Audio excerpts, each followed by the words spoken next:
Okay. Hello, everyone, and welcome to Hash Talks. We have with us today Fawzia Dastango, who is an eminent artist of the 16th century oral storytelling art called Dastangoy. She has deep love for Urdu language, literature, and Dastangoy art. She has been recognized as India's first woman Dastangoy artist by the Ministry of Women and Children Development, and she was also awarded the Tagore Veteran Artist Award from the Asim Asha Foundation. Fawzia has been performing professionally since 2006 and having performed over 100 shows all over India and in UAE, she now focuses to touch upon women-centric issues through her performances. She has performed in concert headlined by A.R. Rahman and also in a show with Javed Akhtar. She has performed in Jaipur Literature Festival, Lucknow Literary Festival, Jashn-e-Rekhta, among many others. Her work is covered by various national and international TV channels and newspapers. Apart from all this, I particularly find Fawzia's story to be of utmost determination, grit, and strong perseverance. So without further ado, let me welcome Fawzia to Hash Talks. Fauzia जी, आपको बहुत बहुत स्वागत है hash talks में और मैं बहुत ही खुश हूँ कि मुझे मौका मिल रहा है कि मैं आपके साथ ये कॉन्वर्सेशन करूं। आदाब, बहुत बहुत शुक्रिया नवाजिश मुझे इस टॉक में बुलाने के लिए और मुझे लगता है कि हम कुछ अच्छी बातें कर पाएंगे साथ में। Yes, hopefully. ओके, फौजिया जी, जैसे कि आपकी परवरिश या आपका बर्थ हम बोले तो इट वाज बहुत ही एक हम्बल ट्रेडिशनल फैमिली में हुआ था, ठीक है, जहां पर लोगों की सोच एक ही लाइन में होती थी, एक ही तरह की होती थी। मैंने आपके कुछ इंटरव्यूज देखे हैं और आप बार बार कहती है कि आप हमेशा अलग सोचती थी। आप जो लोग कुछ काम जो नहीं करना चाह रहे थे, आपको वही काम करना होता था। तो क्या आपका एक सोर्स ऑफ इंस्पिरेशन था या क्या कुछ ऐसा वाक्य आपके साथ हुआ हो कि आप इस तरह से अलग सोच पाती थी, ऐसे माहौल में भी आप अलग सोच पाती थी?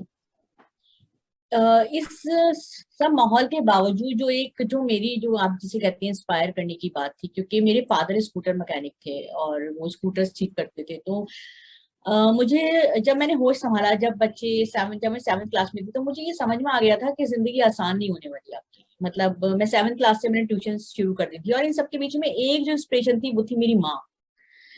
मेरी अम्मा ने मुझे हमेशा इतना, मतलब उन सब कम, हम फाइनेंशियली वेल ऑफ नहीं थे, हमारे पास पैसे नहीं थे, मैं सरकारी स्कूल में पढ़ती थी, मगर मेरी माँ के अंदर इतना वो था, जज्बा जिसे कहते हैं कि मुझे आगे बढ़ाने का। और मुझे मुझे जो फ्लरिश किया है वो उन्होंने किया है, क्योंकि उन्होंने हमेशा से कहा कि जो तुम करना चाहती हो वो करो। मतलब हमारे पास पैसे नहीं थे, लेकिन वो इंग्लिश मीडियम स्कूल में वो दुपट्टे टाकती थी और उन्होंने मुझे इंग्लिश मीडियम स्कूल में डाला था। जय भारत स्कूल था पुरानी दिल्ली में, लेकिन इंग्लिश मीडियम स्कूल में तो डाल दिया, लेकिन शाम को जब डायरी लिख कर आती थी तो वो घर में कोई पढ़ने वाला नहीं होता था कि उस डायरी में क्या लिखा हुआ है। तो उसकी वजह से फिर उन्होंने मुझे निकाल के, और हालात भी इतने नहीं थे कि हम वहां की फीस दे पाते, तो उन्होंने फिर मुझे गवर्नमेंट स्कूल में डाला। तो ये जो इंस्पिरेशन है, या तो ये हालात मुझे लगता है कि आपको बहुत डीप डाउन कहीं पर आपको बहुत नीचे लेके जाते हैं। ये दो चीजें हो सकती हैं इन हालात में आपके साथ, या तो आप ऊपर उठ जाएं उन सबसे या आप बहुत नीचे चले जाएं। तो मुझे ऊपर उठाने में और मुझे कुछ बनाने में मेरी माँ का बहुत सपोर्ट है। मतलब उन्होंने हमेशा से मुझे इतना एनकरेज किया, जब वो लड़ी मेरे लिए। मतलब वो खड़ी रही मेरे साथ। उन्होंने कभी ये नहीं कहा कि ये फौजिया ये क्यों नहीं करेगी। मतलब वो चाहती थी कि जब हम सरकारी स्कूल में थे तो उनको बड़ा अच्छा लगता था जब मैं डांस में पार्टिसिपेट करती थी, जब मैं सॉन्ग्स में पार्टिसिपेट करती थी। उस जमाने में उर्दू अकेडमी में कव्वाली के कॉम्पिटिशन होते थे, तो वो बड़ी शौक से मेरे लिए वो दुपट्टे बनाती थी जो हम कव्वाली में दुपट्टे ओढ़ते थे, और वो बड़ी खुश होती थी कि मेरी बच्ची जा रही है। तो ये क्रेडिट में, मतलब ये क्रेडिट मैं अभी नहीं ले सकती, क्योंकि बचपन में अगर उन्होंने वो बुनियाद नहीं रखी होती मेरे अंदर, या उन्होंने मुझे वहीं रोका होता, क्योंकि मैं तो बहुत छोटी थी, मैं थोड़ी उस वक्त बहस कर सकती थी, मैं थोड़ी उस वक्त कह सकती थी कि नहीं मुझे यही करना है। तो उन्होंने कहा कि नहीं तुम करो, और बाकी वो लोग कहते थे कि नहीं ठीक है, जो ये करना चाहती है वो ये करेगी, क्योंकि वो अपनी जिंदगी में वो नहीं कर पाई थी जो वो करना चाहती थी।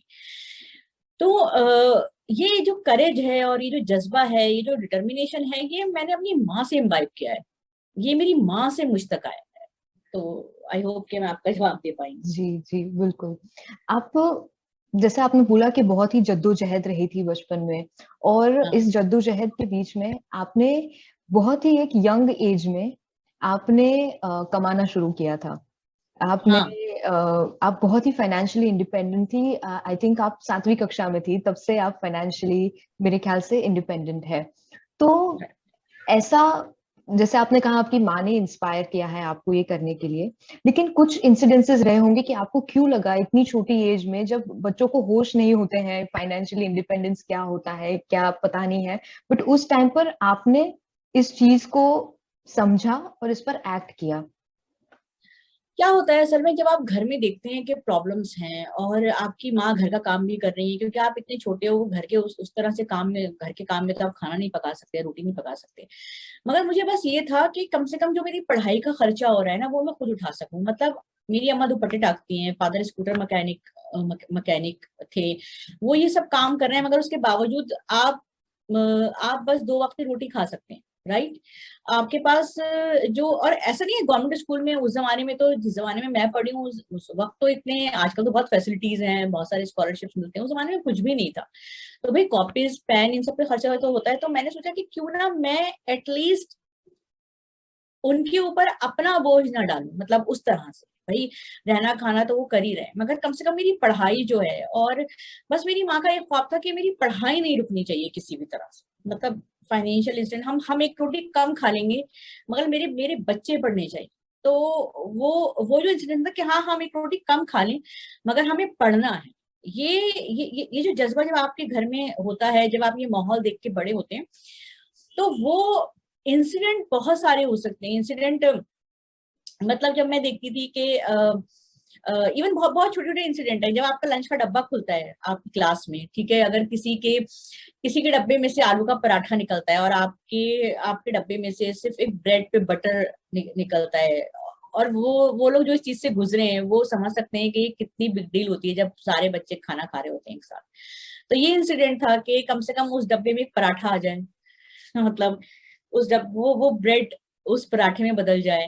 तो ये बहुत छोटी छोटी चीजें होती हैं, और उस उम्र के हिसाब से बहुत छोटी छोटी चीजें, और चीजें मुझे लगता है कि मैं ना बहुत अपनी माँ से मैं इतनी जुड़ी हुई थी, और इतनी उनके साथ मतलब मेरा इमोशनली इतनी मैं जुड़ी हुई थी, क्योंकि मुझे लगता था कि अपने से ज्यादा ना मुझे इनको सुख देना है जिंदगी में, क्योंकि ये इतनी तकलीफ उठा रही हैं हमारे लिए और इतना काम कर रही हैं, और लोगों लोगों को भी जवाब दे रही हैं। तो कहीं मुझे ये था कि इनको लाइफ में आगे जाके मुझे सुख देना है, मतलब, और उसकी तरफ, भाई मैं बहुत छोटी हूँ, उसकी तरफ मैं मतलब छोटे छोटे कदम ही ले सकते हैं ना। आप बहुत छोटे छोटे कदम ले सकते हैं, आप एकदम तो नहीं कह सकते भाई 7वीं क्लास की बच्ची है मैं सब कर लूंगी। मुझे ये समझ में आ गया था कि अगर मुझे कुछ करना है जिंदगी में, अपने हालात बदलने हैं, तो सिर्फ एजुकेशन उसका एक आंसर है, जी। और कोई आंसर है नहीं। ये मुझे बहुत हम्म। छोटी उम्र में समझ में आ गया, इसलिए मैं पढ़ने और पढ़ाने में लगी रही बस। कितना इम्पोर्टेंट है सभी के लिए फाइनेंशियली इंडिपेंडेंट रहना? देखिए बहुत बहुत बहुत ज्यादा इंपॉर्टेंट है, क्योंकि बीइंग अ वुमेन जब आप फाइनेंशियली इंडिपेंडेंट होते हैं, तो जो आपके फैसले हैं वो कोई और नहीं ले पाता। हाँ, जब आप किसी और के ऊपर डिपेंडेंट होंगे तो आप जैसे मैं अपना एग्जांपल देती हूँ, जब मैंने 12th करी तो सबने कहा अरे भाई इसको तो 12th के बाद जो एक कोर्स होता है 2 साल का टीचिंग का, वो करा दो ना, क्योंकि तुम्हारे घर में तो बहुत नौकरी की जरूरत है। मगर मेरी माँ ने कहा कि नहीं, ये तो अपने ट्यूशंस कर रही है और ये कर रही है। तो मैंने सोशियोलॉजी ऑनर्स किया जामिया से, 3 साल का कोर्स था। और उस जमाने में ब्लू लाइन चलती थी, कोई मेट्रो ही थी, ये ट्रांसपोर्ट सिस्टम दिल्ली का इतना अच्छा बिल्कुल नहीं था। हम ब्लू लाइन लाइन से, भरी हुई ब्लू लाइन में हम जाते थे कॉलेज। मेरे घर से पूरा वो 1 घंटा दूर था, ठीक है।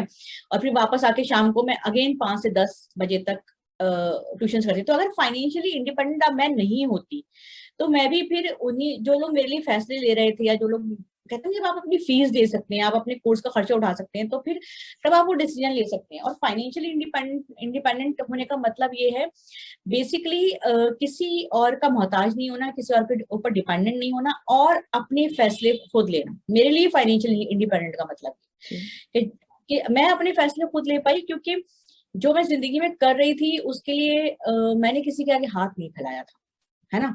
तो अगर मैं किसी के आगे हाथ फैलाती तो कहते भाई ठीक है हम तो देंगे, मगर ये कर लो तो इसकी फीस हम दे देंगे। नहीं, मैंने स्कॉलरशिप पे पढ़ाई करी है। मुझे क्योंकि मेरा रिजल्ट अच्छा था 12th का, तो फिर मुझे स्कॉलरशिप भी मिला था, मैं ट्यूशन भी करती थी।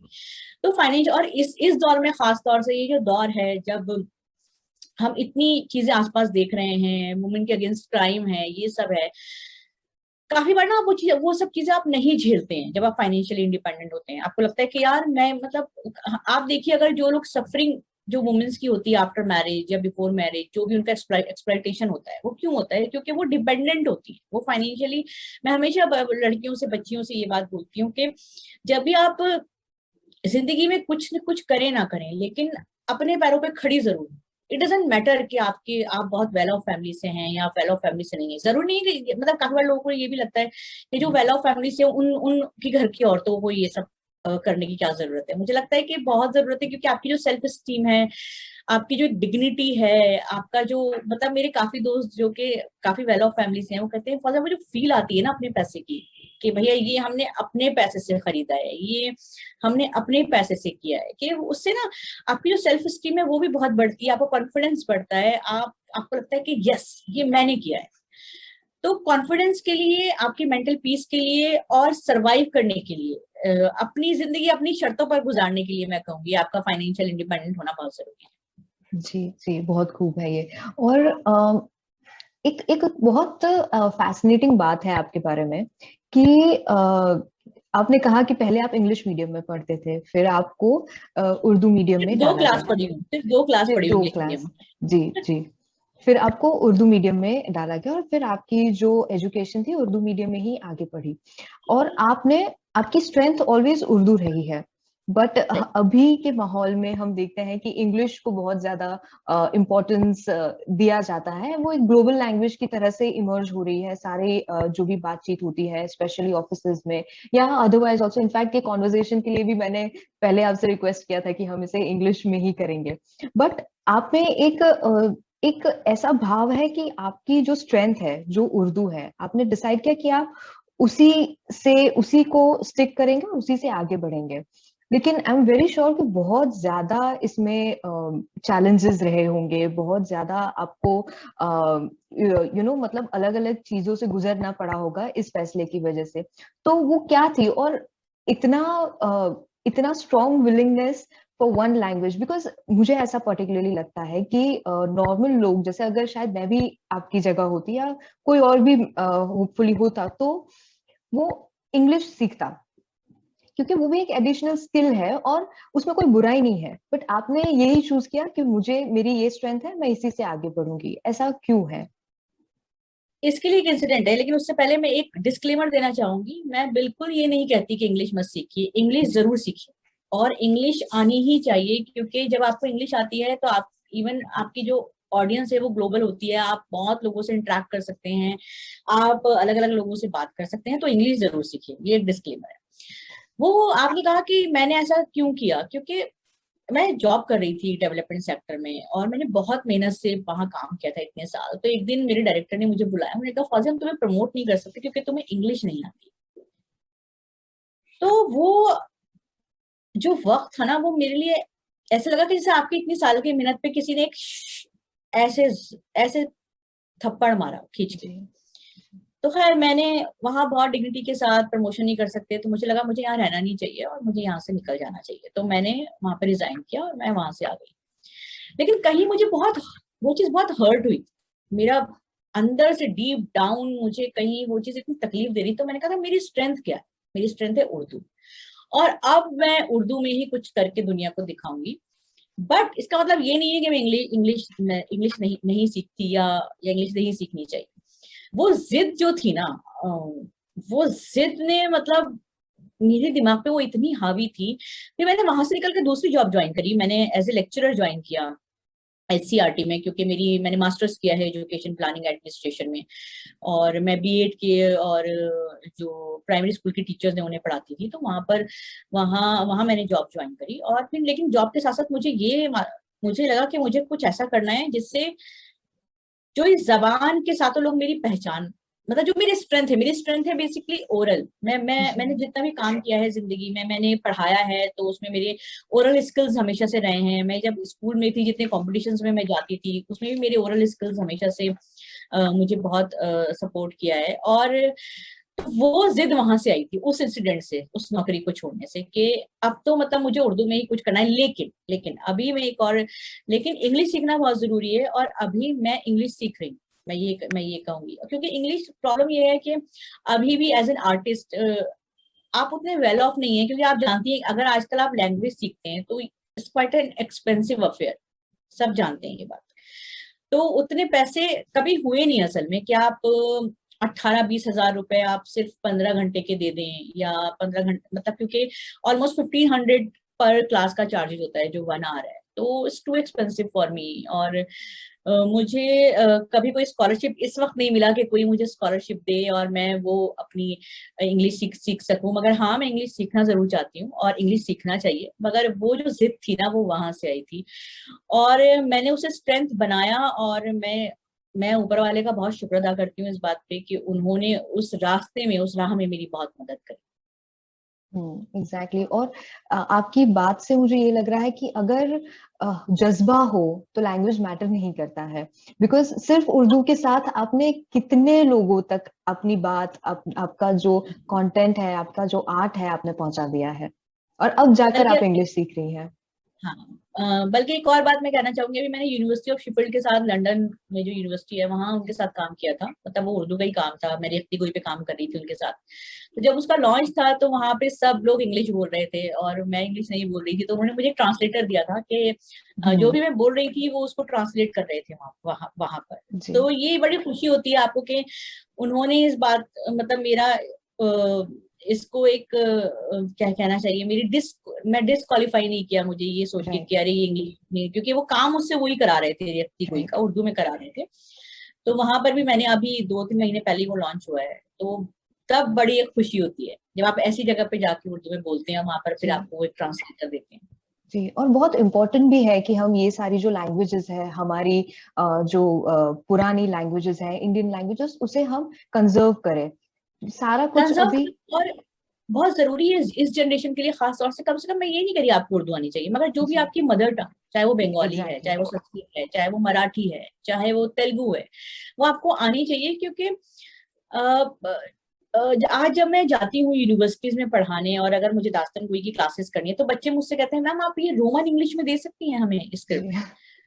तो वो मेरे लिए बहुत ही बड़ा शौक होता है कि कम से कम हम बेसिक हिंदी, अगर हम देवनागरी में भी कुछ लिखा हुआ है हम वो तो पढ़ पाए, इतना स्किल तो हमारे पास होना चाहिए ना। तो ये बड़ी तकलीफ होती है ये देख के, जब मोस्टली मुझसे लोग कहते हैं कि आप हमें रोमन इंग्लिश में दे दीजिए प्लीज, ये हमसे पढ़ा नहीं जा रहा। तो ये जो रोमन इंग्लिश का एक कॉन्सेप्ट आया है, रोमन इंग्लिश में आप अपनी जबान की चीजें लिख रहे हैं, ये थोड़ा मुझे तकलीफ देता है। और मैं चाहती हूँ, मैं अपील करती हूँ लोगों से, कम से कम अपने बच्चों को हम इस लायक तो बनाएं कि वो बेसिक हिंदी जो भी उनकी मातृ जबान है वो पढ़ पाए। जी। बिल्कुल। अम, आपका जो आर्ट है मैम, बहुत ही अनकन्वेंशनल है, बहुत ही पुराना है, लेकिन अभी के जमाने के लिए बहुत ही नया भी है, क्योंकि हम इसे फिर से रिवाइव कर रहे हैं। राइट। राइट। और आप फर्स्ट फीमेल दास्तान गो है इस हाँ, पूरे फील्ड में। आपका कोई रोल मॉडल नहीं रहा है कभी भी। अभी तो क्या, किस तरह से आपने अपने आप को ट्रेन किया, क्या मोटिवेटिंग फैक्टर्स थे कि इसमें आप आगे बढ़ पाए?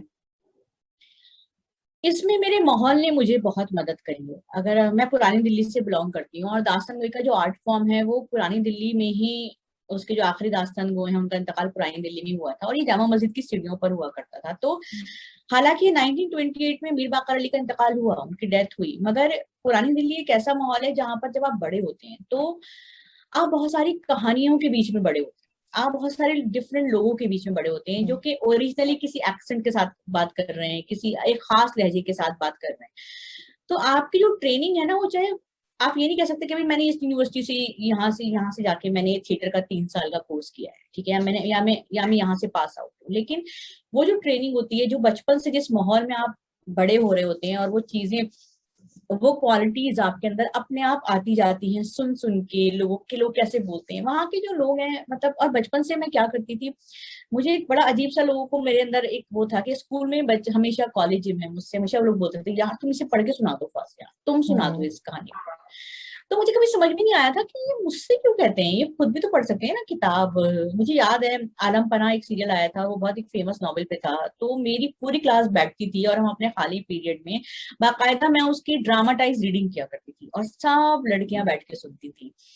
तो ये जो ट्रेनिंग है ये वहां से शुरू हुई। हाँ, लेकिन मुझे नहीं मालूम था कि ये दासन गोई बनने का मेरा रास्ता। मुझे लगता है काफी बार कहते हैं ना यूनिवर्स आपको डाल देती है उस रास्ते पे, यूनिवर्स आपको। तो ये जब लोग मुझसे आज इस तरह से बात करते हैं तो अब मुझे समझ में आता है कि हाँ ये यूनिवर्स का डिसीजन था कि फौजिया असल में वो उस राह पे उन्होंने मुझे बचपन से चला दिया था। तो फिर हम्म। मेरे दोस्त के साथ उन्होंने मुझे देखा था और उन्होंने कहा कि यार फौजिया तुम बहुत अच्छी कहानी सुनाती हो, तुम्हें तो दास्तान गोई जरूर करनी चाहिए। तो दास्तान गोई मैंने इसलिए नहीं की, जैसे आजकल जब मैं लोगों को देखती हूँ कि बहुत इन है भाई, बड़ा ओके। दास्तान गोई। तो दास्तान गोई मैंने उस जब 2006 में मैंने दास्तान गोई शुरू की है, उस वक्त तो कोई जानता भी नहीं था कि दास्तान गोई क्या चीज होती है, दास्तान गोई क्या है। और बहुत शुरू हो रही थी, बहुत शुरू में लोग इसको शमस रहमान फारूकी साहब ने इसकी शुरुआत करी थी। तो ये बहुत ही कोई रेफरेंस नहीं था मेरे पास। एक होता है ना कि जब आपके पास कि भाई हाँ आपसे पहले के लोगों ने क्या किया, आपके पहले से हम्म। लोगों ने।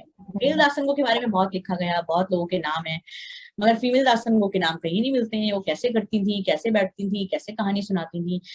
तो फिर मुझे लगा कि जो फौजिया है, जो फौजिया की एक पर्सनालिटी है, जो शख्सियत है, वो मेरी कहानियों में लोगों को नजर, वो अंदाज जो है जी। कि ये फौजिया का अंदाज है, ठीक है।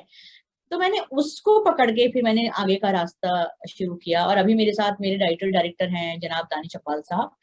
तो जी। उसमें उनका भी क्रेडिट है क्योंकि वो मुझे डायरेक्ट करते हैं और मेरे लिए कहानियां लिखते हैं, राइटिंग करते हैं। जी। ये एक एक दास्तान गोई प्रेजेंट करने का क्या पूरा प्रोसेस रहता है, थोड़ा आप अगर बता पाए।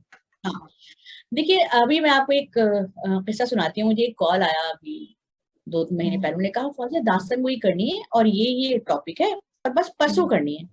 ओके। तो मैंने कहा परसों दास्तान गोई करनी है, मतलब एक बिल्कुल ब्रांड न्यू टॉपिक पर।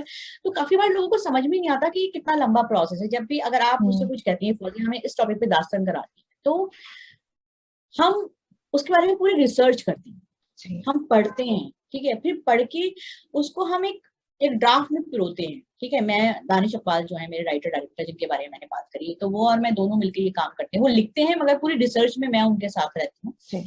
और फिर उसको एक ड्राफ्ट आता है, दूसरा ड्राफ्ट आता है, तीसरा आता है, चौथा आता है, कहीं जाके वो 6 7 में हम फाइनल करते हैं कि भाई हाँ ये कुछ अब बात बन रही है। और उसके बावजूद भी जब हम रिहर्सल्स करते हैं तो रिहर्सल्स में भी काफी चीजें ऐड हो जाती हैं या कट जाती हैं, ठीक है। जी। तो कम से कम ये 6 महीने का प्रोसेस है, क्योंकि हमें उसे याद भी करना है, हमें उसे उस अंदाज में लोगों तक पहुंचाना है कि हमारी बात पहुंच। तो रियाज एक बहुत इंपॉर्टेंट चीज है। ऐसा नहीं है कि स्क्रिप्ट आ गई चलो भाई हम 15 दिन में याद कर लेंगे और हम 16वें दिन शो कर देंगे, ये हो नहीं सकता। क्योंकि जब तक आप उस पर प्रैक्टिस नहीं करेंगे, जो एक रियाज जैसे क्लासिकल म्यूजिशियंस होते हैं ना, मैं हमेशा बोलती हूँ कि आपको साधना है।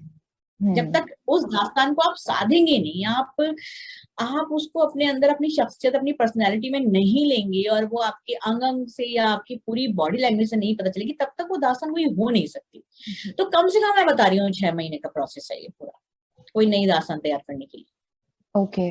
ओके। और आपने दास्ताने गांधी की है, आपने दास्ताने महाभारत की है, दास्ताने राम की है। ये सारे जो है बहुत ही एंशियंट टेक्स्ट है और इंडियन पॉलिटिकल टेक्स्ट है। आई थिंक कि जैसा आपने कहा कि आप पूरा इसे पढ़कर आपके जो लहजे में आपकी जो जुबान है उसमें आप कन्वर्ट करेंगे, उसे फिर मेमोराइज करेंगे, फिर उसे प्रेजेंट करेंगे। बट मुझे ऐसा लगता है कि जब आप ये सब टेक्स्ट पढ़ रहे होंगे तब आपको एक बहुत ही डीपली ये टेक्स्ट को आपको स्टडी करना होगा, समझना होगा कि एग्जैक्ट मीनिंग क्या है, उसके पीछे क्या है। बहुत सारे Exactly. मॉरल्स बहुत सारे मॉरल्स आपको मिले होंगे उसमें से। बहुत सारी और डिक्शनरीज। बहुत सारी डिक्शनरीज आपको लेकर बैठना पड़ा होगा। और अ, मैं ये जानना चाहती हूँ कि ये सारी जो किताबें हैं ये भी एक ट्रेजर है, खजाना है जो आप पढ़ते हैं।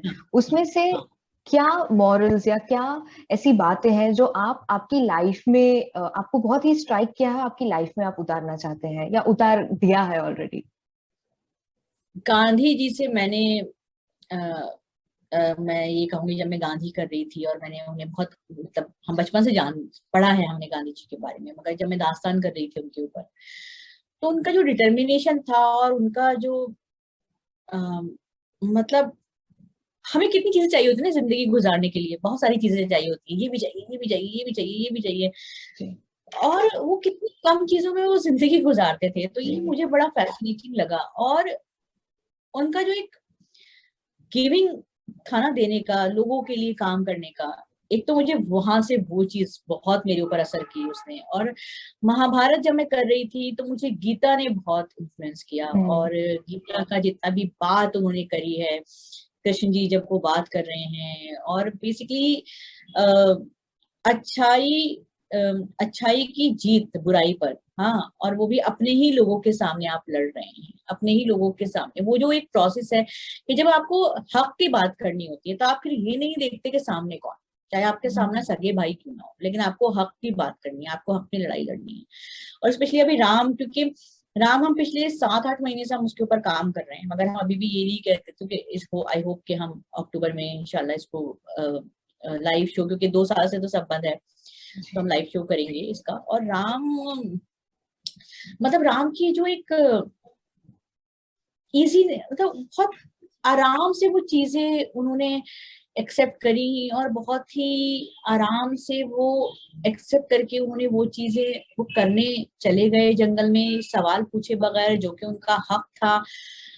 बड़ों की जो रिस्पेक्ट है कि बड़ों ने जो कह दिया वो कह दिया। अब उसके बाद तो ये जो क्वालिटीज हैं उनकी, ये मुझे बहुत अपील करती हैं। हम्म। और ऑब्वियसली ये सिर्फ दास्तानगोई करने का प्रोसेस नहीं होता, ये हम मेरी या किसी की भी शख्सियत में हम बहुत बदल जाते हैं उस दास्तान के बाद। हम्म। हमें खुद को लगता है कि हम बदल गए, मतलब जी। अजय, मतलब अब मैं ऐसे सोचती हूँ, हम्म। या अब मैं ऐसे सोचती हूँ। तो ये जो सोचने का जो तरीका है, या जब मैं दास्तान बॉलीवुड कर रही थी रेड एफएम पे, मैंने जो पॉडकास्ट किया है वो अवेलेबल है, आप लोग सुन सकते हैं रेड एफएम की ऐप पर, और कोई आपको सब्सक्राइब नहीं करना, पैसे नहीं देने उसके लिए। दास्तान बॉलीवुड है, वहां मधुबाला के बारे में जब मैं पढ़ रही थी, मीना कुमारी के बारे में जब मैं पढ़ रही थी, कि कितना फैसिनेट करती है ना हमें मीना कुमारी और मधुबाला की लाइफ, लेकिन अल्टीमेटली कितनी ट्रेजिक है वो जिंदगी, वो कितनी उन्होंने तकलीफें उठाई हैं, और उन तकलीफों से गुजर के वो जहां पहुंची हैं। तो ये चीजें जो है ना आपकी शख्सियत पे बहुत असर करती हैं, और आप प्लान नहीं करते इसको कि ये चीजें हम्म। मेरी शख्सियत पे असर करेंगी, आप ऐसा प्लान नहीं कर सकते, पता नहीं कौन सी चीज पढ़ते वक्त आपको एकदम एकदम से लग जाती है। हम्म। जब मैं नादीद, एक किताब है जो कि ब्लाइंड पे लिखी है जोगिंदर पॉल जी ने, जब मैं नादीद की ऑडियो रिकॉर्डिंग कर रही थी, तो उस, मतलब ब्लाइंड लोगों के बारे में मुझे इतना करीब से देखने का मौका मिला जिंदगी में, मतलब मेरा मेरा पूरा परसेप्शन बदल गया उनके लिए। हम्म। वो जब मैं वो किताब ऑडियो, तो आप जो भी काम करते हैं, क्योंकि देखिए जब मैं उसे कोई भी चीज अगर मैं रिकॉर्ड कर रही हूँ, कोई भी चीज मैं सुना रही हूँ, अगर मेरा बिलीफ नहीं है उसके ऊपर, है ना, तो वो आप तक नहीं पहुंचेगी, हम्म। वो बहुत आर्टिफिशियल लगेगा, वो बहुत ज्यादा आर्टिफिशियल लगेगा, और अगर वो आर्टिफिशियल लगेगा तो फिर वो बात बनेगी नहीं। जी। तो फौजिया जी, आप अ, इसके साइड में आप कुछ विमेन सेंट्रिक इश्यूज के ऊपर भी काम कर रही है और उसे आपके आर्ट फॉर्म में, आपके क्राफ्ट में पिरोने की कोशिश कर रही है। तो ये क्या है इश्यूज और ये इतना इम्पोर्टेंट क्यों है आपके लिए? देखिए हर इंसान का एक तरीका होता है सोसाइटी को अपनी बात कहने का। कुछ लोग ट्विटर पे जाके कहते हैं, कुछ लोग फेसबुक पे जाके लिखते हैं, कुछ लोग वीडियोस बना के वो बात कहते हैं। मैं अपने आर्ट से वो बात कहती हूँ, मतलब मुझे अगर मुझे कोई चीज हर्ट कर रही है, कोई चीज मुझे बुरी लग रही है, तो मैं अपनी कहानी के जरिए वो बात कहती हूँ। तो इसी बीच में जब मैंने इसमें चुगताई कहानी करी, नन्ही की नानी, इसमें चुगताई को सब जानते हैं और सबने उनकी कहानियां पढ़ी हैं, लिहाफ उनकी बहुत फेमस कहानी है, मगर जब मैंने नन्ही की नानी पढ़ी, तो नन्ही की नानी में बेसिकली एक छोटी सी बच्ची है, उसका रेप होता है, और वो मतलब मोहल्ले के जो बड़े दिग्गज लोग होते हैं वो रेप करते हैं, और कैसे वो पूरा सिनेरियो बदलता है, और कैसे वो बच्ची एकदम से एक बड़ी औरत बन जाती है, और फिर वो कैसे वो जो सफरिंग है ना उसकी नानी की और उसकी, वो बहुत हर्ट मतलब वो बहुत दुखता है, और ऐसा समाज में घट रहा है। ऐसा नहीं है कि समाज में वो चीज नहीं घट रही, ठीक है। तो मुझे वो बात अपनी कहानी के जरिए कहनी है लोगों तक। तो जब मैं नन्ही की रानी की कहानी खत्म करती हूँ, अमूमन ऐसा हुआ है मेरे ज्यादातर शोज में कि लोग रोए हैं उसके बाद, लोग रोते हैं, लोगों की आंखों में आंसू आ जाते हैं। ये एक तो ये रीजन है कि मुझे अपनी बात अपनी कहानियों के जरिए कहनी है। फिर कल्लो है एक कहानी जो कि जिसमें एक औरत है जो कि विडो है, मतलब नहीं, जो कि डिवोर्सी है, और उसका अफेयर हो जाता है उसी मोहल्ले की एक लड़की के साथ। हाँ, और कैसे वो दोनों बेसिकली स्ट्रगल कर रही हैं और जूझ रही हैं, और उस बच्ची का भी जो रेप करता है वो उसका मामा करता है। तो वो, और फिर ये दोनों कैसे, वो उसके शौहर ने उसको छोड़ रखा है, यहाँ इस बच्ची के मामा ने इसको रेप किया, कैसे ये दोनों साथ आती हैं और एक दूसरे की स्ट्रेंथ बन के लाइफ गुजारती हैं। तो ये कुछ वो चीज, और मैं सारी कहानियां नहीं कह सकती कि मैं चूज करती हूँ, मगर जो चीज मुझे लगती है कि हाँ ये बात मुझे कहनी है और इस कहानी में वो बात है, तो वो मैं चूज करती हूँ। मेरे लिए इसलिए बहुत इंपॉर्टेंट है कि बीइंग अ वुमेन, मैं सिर्फ एक एंटरटेनमेंट की चीज नहीं बन के रहना चाहती। मतलब मैं जब निर्भया आया और मैंने क्विंट के साथ निर्भया पे वीडियो किया, जो कि 10 मतलब 5-6 मिनट का वो वीडियो था। वो फिर मैंने अभी एक मदरहुड, एक एनजीओ के साथ काम किया जिसमें मैंने एक मदरहुड पर एक वीडियो बनाया। तो वो सब काम है जो दास्तान गोई तो नहीं है, मैं ये नहीं कहूंगी वो दास्तान गोई, मगर हाँ वो है मेरा आर्ट, मेरा कहानी सुनाने का आर्ट है, मुझे वो आता है और मैं उसके जरिए वो चाहे। तो अब वो सोशल कॉज के लिए कंट्रीब्यूट करना, ये जो सोसाइटी ने मुझे दिया है उसका कुछ हिस्सा मैं वापस करना चाहती हूँ, और जी मेरे पास यही स्किल है वापस करने का। जी जी। आप जैसे आपने कहा कि आप कुछ पुरानी दिल्ली के डायलेक्ट्स जो है उसे भी प्रिजर्व करने हाँ, की डायरेक्शन में काम कर रही हैं। ये क्या डायलेक्ट्स है और क्यों, फिर से कि क्यों इम्पोर्टेंट है इन्हें प्रिजर्व करना इतना? असल में जब मैं पुरानी दिल्ली से हूँ, और जब भी मतलब मैंने अमूमन देखा है लोगों को कि लोग मजाक उड़ाते हैं, लाइक अच्छा दिल्ली से समिया जा रही हूँ, कर रही हूँ, आ रही हूँ। तो मुझे ना बहुत अजीब लगती थी ये बात, क्योंकि और अमूमन हम लोगों के जब भी देखिए कोई डायलेक्ट में अगर हम बात करते हैं, अगर हम कहीं गए हैं, तो लोग हंसने लगते हैं, हाँ हाँ हाँ हाँ कैसे बात कर रहे हैं, कैसे बात कर रहे हैं, मगर हम कहीं ये भूल जाते हैं कि ये ये हमारी पहचान है, कि जहाँ से हम बिलोंग करते हैं, जिस तरह से हमें बात करनी चाहिए।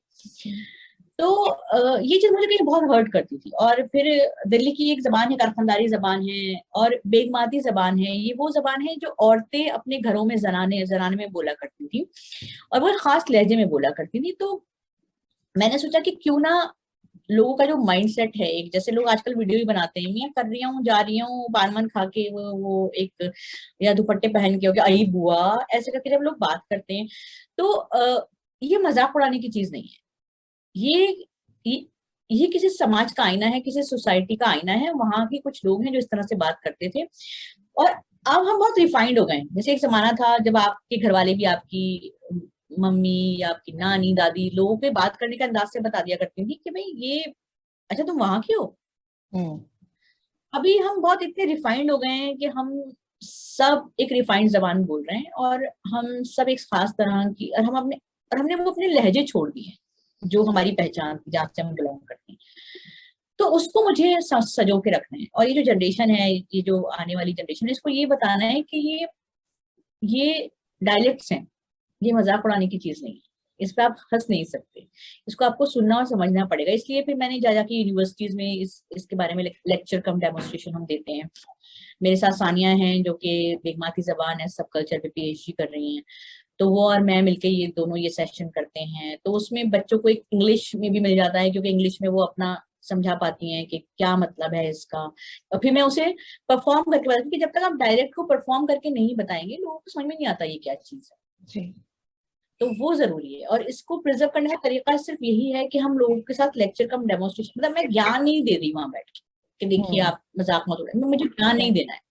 मुझे एक लेक्चर कम डेमोन्स्ट्रेशन के जरिए आपको एक प्रोसेस में इन्वॉल्व करके, और उस प्रोसेस के बाद लोग कहते हैं कि हाँ ये बहुत अच्छा था, नाउ वी अंडरस्टैंड दैट। ठीक है। अ, आगे आपके और कौन से प्रोजेक्ट्स हैं, कौन से सब्जेक्ट्स हैं जिस पर आप काम करना चाह रहे हैं, ऑलरेडी कर रहे हैं? अभी तो असल में इस वक्त तो मैं पॉडकास्ट की तरफ जा रही हूँ, क्योंकि आप जानती हैं 2 साल से हमारे लाइव शोज बिल्कुल बंद हो गए हैं। तो तब मैंने सोचा कि अब क्या करना चाहिए। तो अब जो हमारी दास्तानें हैं उनको हम एक पॉडकास्ट के फॉर्म में, लंबी दास्तानें होती हैं 1 घंटे की, 1.25 घंटे की, उसको हम 14-15 एपिसोड में हम चाहते हैं कि उसको हम लेकर आए। तो हम ऑडियो की तरफ फोकस कर रहे हैं ज्यादातर, क्योंकि शोज बंद हैं सारे लाइव। और ये जूम पे शो करना मुझे समझ में ही नहीं आता, क्योंकि सिर्फ आप कैमरे को देख के परफॉर्म कर रहे होते हैं, वहां पे सबके माइक ऑफ होते हैं, सबके कैमरे ऑफ होते हैं। तो मतलब किया है मैंने, मगर बहुत कम किया है। तो मुझे ये प्रोसेस समझ में नहीं आता, ये ऑनलाइन परफॉर्मेंसेस का, क्योंकि शुरू से ही मैंने ऑफलाइन परफॉर्मेंसेस किए हैं, लाइव शोज किए हैं। तो ये है। और हाँ, पॉडकास्ट की तरफ हम अपनी नई नई कहानियां, अपनी जो दास्तानें हैं, अपनी जो, और हम थोड़ा एक्सपेरिमेंट करने की भी सोच रहे हैं, तो उस पर भी सोच रहे हैं, बात चल रही है अभी। तो लेट्स सी कि क्या, जैसे अभी लेटेस्ट में अभी फ्राइडे को मैं डिपो 48 में एक लाइव शो बहुत तकरीबन 1.5 साल बाद मैं करने वाली हूँ। तो उसमें मीना कुमारी की मैं कहानी सुनाऊंगी, और मेरे साथ विदिशा रॉय हैं जो गाएंगी बैठ के। तो मैं हमारी एक जुगलबंदी है बेसिकली, तो वो हम करेंगे। दिल्ली में है, कोलकाता? दिल्ली में है, दिल्ली में है depot 48। All right. Fauzia ji, आप एक छोटा सा परफॉर्मेंस करना चाहेगी जो आपको हाँ, ठीक छोटा लगे? सा परफॉर्मेंस में असल में एक मैं जाते जाते आपको एक छोटी सी नज्म मैं कहूंगी। ब्रज नारायण चकबस ने उसको लिखा है, और ये पोइट्री की फॉर्म में है। तो राम जो है वो जा रहे हैं वनवास को, हाँ, और अपनी माँ से वो मिलने आए हैं, मतलब उनको बाय बोलने आए हैं, उनको बताने आए हैं कि वो जा रहे हैं। और वहां पे वो जो माँ बेटे का जो डायलॉग है वो क्या है, वो मैं आपको सुनाने जा रही हूँ। रुखसत हुआ वो बाप से लेकर खुदा का नाम, राहे वफा की मंजिले अव्वल हुई तमाम। मंजूर था जो माँ की जियारत का इंतजाम, दामन से अश्क पोंछ के दिल से किया कलाम। इजहार बेकसी से सितम होगा और भी, देखा हमें उदास तो गम होगा और भी। दिल को संभालता हुआ आखिर वो नौनिहाल, खामोश माँ के पास गया सूरते ख्याल। देखा तो एक दर में है बैठी वो खस्ता हाल, सख्ता सा हो गया है ये है शिद्दते मलाल। तन में लहू का नाम नहीं, सर्द रंग है, गोया बशर नहीं, कोई तस्वीर संग है। क्या जाने किस ख्याल में गुम थी वो बेगुनाह, नूरे नजर पे दी गए हसरत से की निगाह। जुम्बिश हुई लबों से भरी एक सर्द आ, लिगो शहाए चश्म से अश्कों ने रुख तेरा। रोकर कहा खामोश खड़े क्यों हो मेरी जान, मैं जानती हूँ जिस लिए आए हो तुम यहाँ। सबकी खुशी यही है तो सहरा को हो रवा, लेकिन मैं अपने मुंह से न हरगिज़ कहूंगी हाँ। किस तरह बन में आंखों के तारे को भेज दूं, जोगी बना के राज दुलारे को भेज दूं। सरजद हुए थे मुझसे खुदा जाने क्या गुनाह, मैं धार में जो यूं मेरी कश्ती हुई तबाह। सुनकर जबां से माँ की ये फरियाद दर्द खेज, उस खस्ता जां के दिल पे चली गम की तेग तेज। तो अगर आप इसको पूरा सुनना चाहते हैं तो रेड एफएम की ऐप पर जाइए, और वहां पर दास्तान राम का पूरा पॉडकास्ट मौजूद है। दशहरा आने वाला है, नवरात्रे आने वाले हैं, आप जरूर सुनिए उसे। बहुत ही मतलब इन्वॉल्विंग था, और हर एक मतलब एक एक इमोशन मैं फील कर पा रही थी जो आप बयां कर रहे थे। आई एम वेरी श्योर कि सारे जो भी हमारे व्यूअर्स हैं सभी को, बिकॉज मैंने आपके पहले पुराने पॉडकास्ट सुने हुए हैं, दास्ताने मीना कुमारी मैंने सुना हुआ है, मधुबाला भी कुछ हद तक सुना हुआ है। बहुत ही एंगेजिंग होता है आपका performance. Fauzia ji, thank you so much, आपने टाइम दिया इस रिकॉर्डिंग के थैंक लिए। यू। और बहुत ही मजा आया। जैसे कि मैंने स्टार्टिंग में ही कहा था कि आपकी जो स्टोरी है वो एक डिटर्मिनेशन की स्टोरी है, जो कन्वेंशनल वेज है, ट्रेडिशनल वे में जो चीजें ऑपरेट होती है उसको चैलेंज करके आप कैसे आपका रास्ता बना सकते हो, आप एक जीती जागती मिसाल है उसकी। एंड मैं फिर से बहुत ही शुक्रगुजार हूँ आपकी कि आपने इतना टाइम लिया और इतनी ब्यूटीफुल बातें की, इतना ब्यूटीफुल परफॉर्मेंस दिया। And all the best to you and thank you so much again. Thank you. Thank you. Thank you. Thank you.